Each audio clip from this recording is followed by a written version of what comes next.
We've all been conditioned and programmed into this game of life, this monopoly system that really has an end. The game does end. And therefore, there are winners and losers. But there is a game outside of this winners and losers paradigm which exists right here with us and has been talked about throughout all centuries and all time with mankind. We talk of it as the Holy Spirit, the love, the synchronicity, all of this to show us a miraculous universe that exists within, or even without, the concept of civilization as we know it. So as we are hurtling down and being pulled quickly off the edge of the cliff, we have an option. We really do. There is an option. We do not have to go down with the sinking ship. We can swim. And even better, we can fly. And this is right here for each and every one of us if we're able to get control of our own programming. Well, why is it that all of our funding, all of our money, and everything that we do goes straight to the wartime effort? Why is it that the military-industrial complex is the one that has billions upon billions of dollars to spend? Civilization is crafted by the military domination. Our reality is crafted by the military-industrial complex. Most of the time, my emails are so wonderful they give me goosebumps.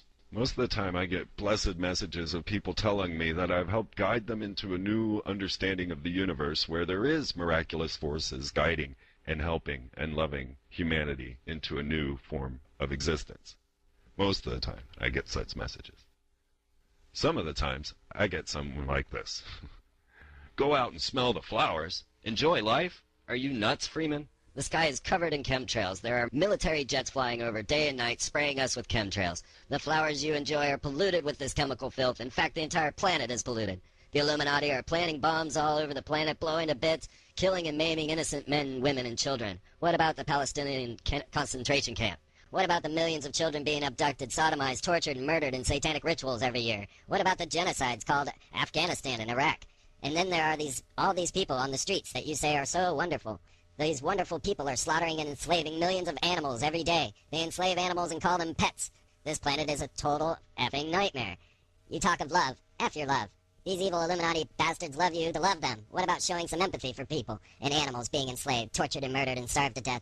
You go on smelling the flowers and enjoying this monstrous world, Freeman, while the rest of us concentrate our minds on killing these evil bastards that have turned this world into this evil nightmare. I am sick and tired of all this love crap. The hippies tried all this love crap in the 60s, and what happened? Of course, the world became worse. And it is only since people have become angry that things are starting to change. Yes, Freeman, you go on smelling the flowers of this filthy, evil planet, because I won't, until this evil nightmare is wiped from creation. I hate everything about this disgusting planet, and anyone that can enjoy living on this evil rock is totally nuts. Yeah, that is the sentiment. That is what people are feeling, and this is what actually is being programmed into us. This anger, this hatred, this disgust for the planet, for the evil monstrosity that controls existence as we know it, and I'm certain my pet does not think she's a slave. If anything, she probably thinks the other way around. But when we start to look at the world and you want to attack and address and hit upon all of these issues, all of the things going on, and this is something that really struck home with me.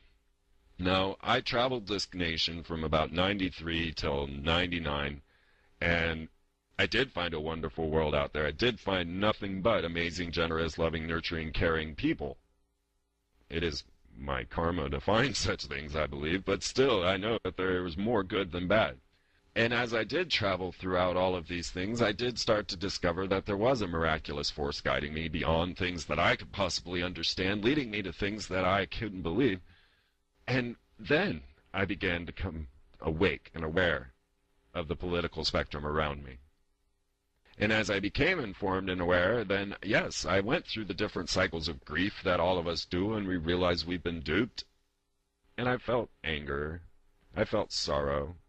I went through all the different stages until I realized acceptance, until I understood that I chose to be here, and released myself from the victim mentality that makes me want to go out and be the dark hero. The enemy is manufactured, always has been.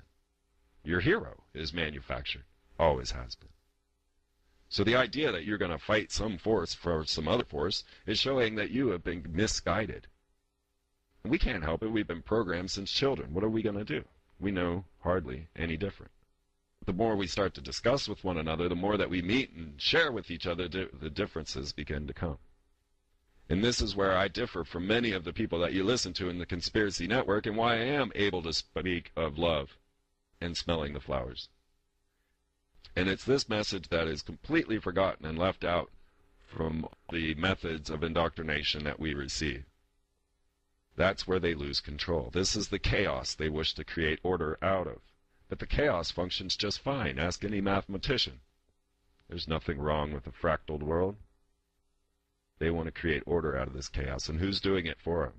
We are. As this poor man in my email thinks that the evil is coming from outside, when we must realize that the evil is generated by us. Because we support the system that creates it. We are building our own walls. They may not look like walls. They actually look like Telsat satellites, space-based lasers, moon bombings, Large Hadron Colliders, and credit cards. We build our own walls. We allow this wall to be created. So what we must recognize right away is that we're always in a doomsday scenario. Are you not going to die? We all die. We're born into this world into a doomsday scenario. We will never be able to seek the true positive light of life if we're constantly angry and fighting the elements that are attempting to remove it. So our goal should be not to find out what enemy we could destroy to make this into a better place, but what method can we employ to create the world that we wish. So our goal should be, what method can we employ to create the world that we wish? What I'm here to say is that you are divine, and that you have a mission that you have sought to join into here on planet Earth. It was a doomsday mission from the beginning. You were destined to die in the end. But while you're here, you can make the difference. You can make the changes necessary. Now, we're going to go through some amazing stuff, you and I, and it's going to be quite a trail. We're already seeing as they've come to seek those that are trying to alter the message and change things, and hunting down those that are extremists. What needs to be salvaged is our very souls. This is what needs to come through on the other side. Because just like a storm, this will pass, and that's where we're at. So it would take a massive turning away, it really would, for us to turn against the system and to just look at ourselves and to start to grow food and get to know one another. Community is what's lacking here. Most of us have been conditioned now to become this evil hero, to become the vengeful hero, and you're fighting for the wrong hero. The ideology of your hero has been crafted so that you will fight in this direction while they have the others fighting in that direction, and we all collide. But people have been also conditioned to wait until things are as bad as possible to act. And of course this puts us in our reptilian fight-or-flight brain, and we always react improperly when we're coming from there. So if we could know ourselves and start to realize what it truly is to be human, to what it is to love life and to express yourself even in the darkest of times, even when it appears in your mind that things are crumbling all around you. Because the truth of the matter is, I've seen it, nothing's really changed all that much. It's not as if the guns are in your face yet. So it's best if we don't wait, and it's best if we don't attack. It's best if we seek what life is really about, and then live it. I do believe that we have help outside as well. There are greater forces dealing with this planet than just humanity.